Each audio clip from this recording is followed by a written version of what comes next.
ਦੀਪਕ ਜੀ, ਗੱਲਬਾਤ ਦੀ ਸ਼ੁਰੂਆਤ ਜਿਹੜੀ ਉਹ ਕਰਦੇ ਆ। ਪੰਜਾਬ ਦੇ ਸਿਰ ਕਰਜ਼ੇ ਦੀ ਜਿਹੜੀ ਪੰਡ ਆ ਉਹ ਲਗਾਤਾਰ ਭਾਰੀ ਹੁੰਦੀ ਜਾ ਰਹੀ ਆ। ਵੱਖ-ਵੱਖ ਲੋਕ ਲੁਭਾਵੀਂ ਜਿਹੜੀਆਂ ਆ ਇਹਨਾਂ ਨੇ ਸਕੀਮਾਂ ਦੇ ਵਿੱਚ ਬਥੇਰੀ ਜਿਹੜੀ ਰਾਸ਼ੀ ਆ, ਮਨੀ ਆ, ਪੈਸੇ ਵੰਡੇ ਆ। ਪਰ ਹੁਣ ਨੌਬਤ ਇਹ ਆ ਗਈ ਆ ਵੀ ਪੰਜਾਬ ਸਰਕਾਰ ਦੇ ਕੋਲ ਤਨਖਾਹਾਂ ਲਈ ਵੀ ਪੈਸੇ ਨਹੀਂ। ਦੇਖੋ, ਇਹ ਆਪਣੇ ਆਪ 'ਚ ਵੱਡਾ ਸਵਾਲ ਹੈ ਕਿ ਜਿਹੜੀ ਸਰਕਾਰ ਇਹ ਦਮ ਭਰਦੀ ਹੋਵੇ ਕਿ ਸਾਡੇ ਕੋਲ ਪੈਸੇ ਦੀ ਕੋਈ ਥੋੜ ਨਹੀਂ ਹੈ।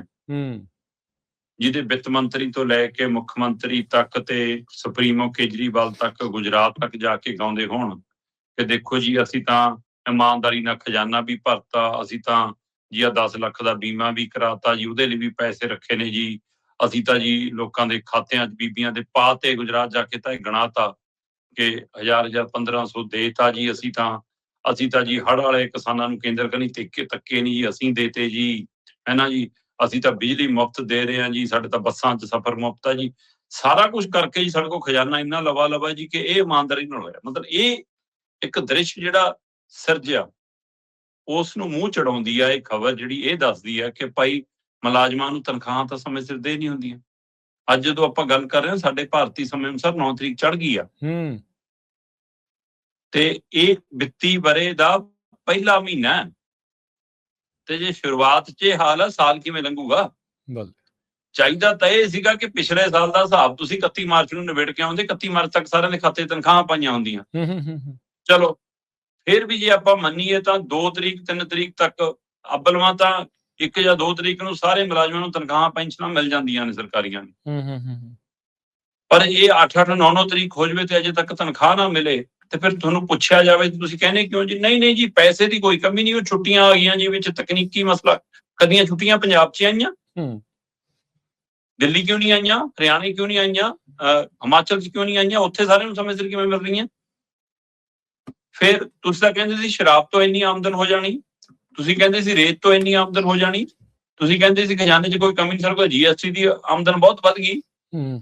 ਜੇ ਤੁਸੀਂ ਮੁਲਾਜ਼ਮਾਂ ਨੂੰ ਸਮੇਂ ਸਿਰ ਤਨਖਾਹ ਨਹੀਂ ਦੇ ਸਕਦੇ, ਫਿਰ ਤੁਸੀਂ ਅੰਦਾਜ਼ਾ ਲਾ ਲਓ ਕਿ ਬਾਕੀ ਕੰਮਾਂ ਲਈ ਪੈਸਾ ਕਿੱਥੋਂ ਆਊਗਾ। ਦੋ ਪਹਿਲੂ ਸਾਡੇ ਸਾਹਮਣੇ, ਆਪਾਂ ਪਹਿਲਾਂ ਵੀ ਵਿਸਤਾਰਤ ਕਈ ਵਾਰ ਗੱਲ ਕੀਤੀ ਆ ਕਿ ਜਿਹੜਾ ਕਰਜ਼ਾ ਇਹ ਚੁੱਕ ਰਹੇ ਨੇ, ਉਸ ਕਰਜ਼ੇ ਨਾਲ ਤਨਖਾਹਾਂ ਦੇਣ ਤੋਂ ਬਾਅਦ ਤੇ ਮੂਲ ਸਿਰਫ ਵਿਆਜ ਲਾਉਣ ਤੋਂ ਬਾਅਦ ਮੂਲ ਤਾਰਨ ਜੋ ਕਿ ਹੈ ਹੀ ਨਹੀਂ।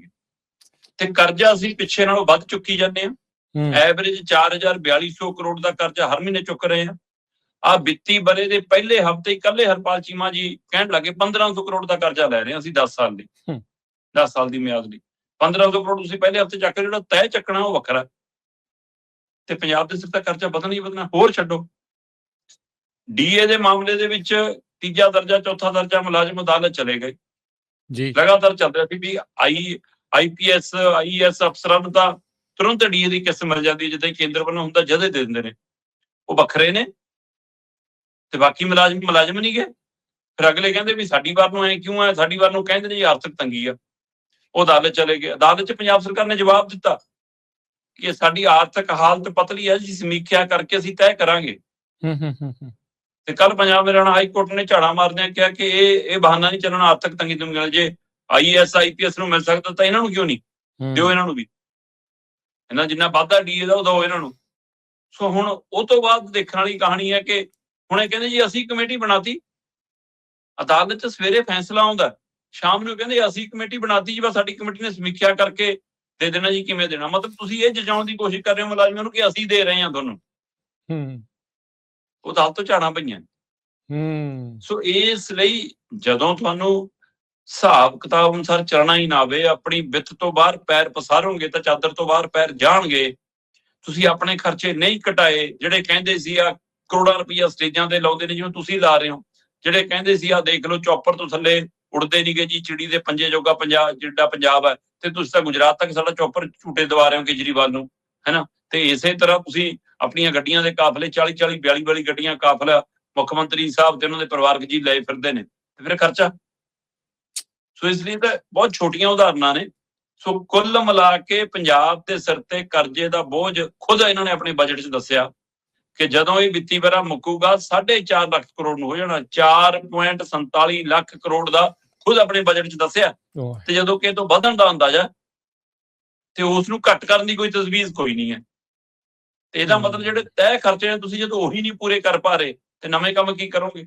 ਤੇ ਬੇਸ਼ਰਮੀ ਦੀ ਹੱਦ ਸੀ ਜਦੋਂ ਮੁੱਖ ਮੰਤਰੀ ਨੂੰ ਪੁੱਛਿਆ ਗਿਆ ਕਿ ਕਰਜ਼ਾ ਕੋਈ ਨਾ, ਕਹਿੰਦੇ ਯੂਪੀ ਦੇ ਸਿਰ ਤੇ ਵੀ ਤਾਂ ਹੈਗਾ, ਹਰਿਆਣੇ ਸਿਰ ਵੀ ਹੈਗਾ, ਫਿਰ ਕੀ ਹੋ ਗਿਆ ਜੇ ਸਾਡੇ ਸਿਰ ਹੋ ਗਿਆ? ਜੇ ਪ੍ਰਧਾਨ ਮੰਤਰੀ ਦੇਸ਼ ਦਾ ਕਰਜ਼ਾ ਤਾਰ ਦੂਗਾ ਅਸੀਂ ਵੀ ਤਾਰ ਦਾਂਗੇ। ਨਾਲੇ ਕਹਿੰਦਾ ਆਪਾਂ ਤਾਂ ਵਿਕਾਸ ਤੇ ਖਰਚ ਲਿਆ, ਆਪਾਂ ਕਿਹੜਾ ਮੋੜਨਾ? ਇਹ ਪੰਜਾਬ ਦਾ ਮੁੱਖ ਮੰਤਰੀ ਕਹਿ ਰਿਹਾ ਤੁਹਾਡੀ ਨੀਅਤ ਕਿਹੀ ਜੀ ਹੈ ਕਿ ਕਰਜ਼ਾ ਲੈ ਕੇ ਆਪਾਂ ਕਿਹੜਾ ਮੋੜਨਾ? ਤੇ ਫਿਰ ਪੰਜਾਬ ਦੇ ਲੋਕਾਂ ਦੇ ਘਰਾਂ 'ਚ ਕਿਉਂ ਕੁਰਕੀ ਕਰਨ ਭੇਜਦੇ ਹੋ? ਫਿਰ ਉੱਥੇ ਕਿਉਂ ਉਹਨਾਂ ਦੇ ਸੰਸਮਾਨ ਟਰੈਕਟਰ ਚੱਕਣ, ਜ਼ਮੀਨਾਂ ਤੇ ਰੈੱਡ ਐਂਟਰੀਆਂ ਪਾਉਣ ਭੇਜਦੇ ਹੋ? ਉੱਥੇ ਕਿਉਂ ਮਜ਼ਦੂਰਾਂ ਨੂੰ ਤੰਗ ਕਰਨ ਜਾਂਦੇ ਹੋ ਜਿਨ੍ਹਾਂ ਤੋਂ ਉਹਨਾਂ ਨੇ ਵੀ ਤੇ ਖਰਚੇ ਹੀ ਹੋਊਗਾ ਜੀ। ਕਿਸੇ ਨੇ ਨਲਕਾ ਲਵਾ ਲਿਆ ਹੋਊਗਾ, ਕਿਸੇ ਨੇ ਬੋਰ ਕਰਾ ਲਿਆ ਹੋਊਗਾ, ਕਿਸੇ ਨੇ ਛੱਤ ਪਾ ਲਈ ਹੋਊਗੀ, ਕਿਸੇ ਨੇ ਜਵਾਕ ਦਾ ਵਿਆਹ ਕਰ ਲਿਆ ਹੋਊਗਾ, ਕਿਸੇ ਨੇ ਪੜ੍ਹਾਈ ਤੇ ਖਰਚ ਲਿਆ ਹੋਊਗਾ, ਕਿਸੇ ਨੇ ਗੱਡੀ ਕਾਰ ਕੁਛ ਲੈ ਲਈ ਹੋਊਗੀ। ਫਿਰ ਉਹਨਾਂ ਨੇ ਵੀ ਵਿਕਾਸ, ਆਪਣਾ ਵਿਕਾਸ ਕਰ ਲਿਆ, ਹੋ ਗਿਆ, ਕਿਉਂ ਮੋੜਨ ਉਹ? ਜਦੋਂ ਸਾਡਾ ਲਾਣੇਦਾਰ ਇਹੀ ਜਿਹੀ ਉਦਾਹਰਨਾਂ ਦਿੰਦਾ। ਇੱਥੋਂ ਹਿਸਾਬ ਲਾ ਲਓ ਕਿ ਇਹਨਾਂ ਦੀ ਨੀਅਤ ਕਹੀ ਜੀ ਹੈ ਔਰ ਨੀਤੀ ਕਹੀ ਜੀ ਹੈ। ਅਫਸੋਸ ਪੰਜਾਬ ਦੀ ਆਰਥਿਕ ਹਾਲਤ ਬਹੁਤ ਪਤਲੀ ਹੈ, ਸਰਕਾਰ ਉਹਦੇ ਤੇ ਗੱਲ ਕਰਨ ਤੋਂ ਭੱਜਦੀ ਆ ਤੇ ਵਿਰੋਧੀ ਧਿਰ ਉਸ ਗੱਲ ਤੇ ਲਿਆਉਣ ਦੇ ਵੀ ਕਾਬਿਲ ਨਹੀਂ ਕਿ ਉਹਨਾਂ ਨੂੰ ਲਿਆ ਕੇ ਖੜਾ ਕੇ ਗੱਲ ਕਰਾ ਲੈ। ਕੋਈ ਵਕਤ ਹੁੰਦਾ ਸੀਗਾ ਦੀਪਕ ਜੀ, ਵਾਈਟ ਪੇਪਰ ਕਰਦੇ ਹੁੰਦੇ ਸੀਗੇ, ਇਹੀ ਸਾਰੇ ਜਾਣੇ ਉਦੋਂ ਇਦਾਂ ਕਹਿੰਦੇ ਹੁੰਦੇ ਸੀਗੇ ਵੀ ਹੁਣ ਦੱਸੋ, ਖਾਲੀ ਖਜ਼ਾਨੇ ਮੰਤਰੀ ਜਿਹੜਾ, ਉਹ ਇਦਾਂ ਦੇ ਸ਼ਬਦ ਵਰਤੇ ਜਾਂਦੇ ਸੀ। ਤੇ ਹੁਣ ਇਹਨਾਂ ਦੇ ਆਪਣੇ ਜਿਹੜੇ ਮੁੱਖ ਮੰਤਰੀ ਕਹਿ ਰਹੇ ਵੀ ਅਸੀਂ ਕਿਹੜਾ ਮੋੜਨਾ ਆ, ਚੰਗੀ ਸਿਹਤ ਜਿਹੜੀ ਸਮਾਜ ਨੂੰ ਦੇਣ ਲੱਗੇ ਹੋਏ ਆ, ਬਸ ਇਸੇ ਦੀ ਘਾਟ ਜਿਹੜੀ ਉਹ ਰਹਿ ਗਈ ਸੀ ਜੀ।